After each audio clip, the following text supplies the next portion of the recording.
Hello, I'm Theo from RocketNode, and today I'm going to show you how to wipe your Rust server. The first thing that you have to do is to go to panel.rocketnode.net and select the Rust server that you want to wipe.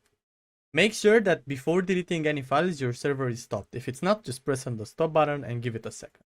After this, it's pretty easy, guys. Navigate to File Manager, look for the server file, open it, go to Rust, and here it depends.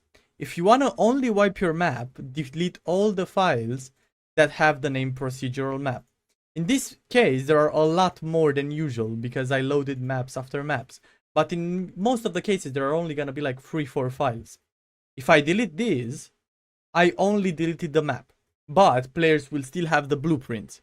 If let's say I want to delete also the blueprints, I just select the rest of the files, including states, everything. Again, in your case, there might not be this many. Be careful, don't delete server files or companion or any of these. Just the player blueprints, devs, identities, and states. This is it. Press delete. Now, if I go to the console, start the server, let's see if after starting it, the files were regenerated, and let's join the Rust server to check it out. Here you go, guys. As you can see, I'm on the Rust server. It has a brand new map that has nothing on it.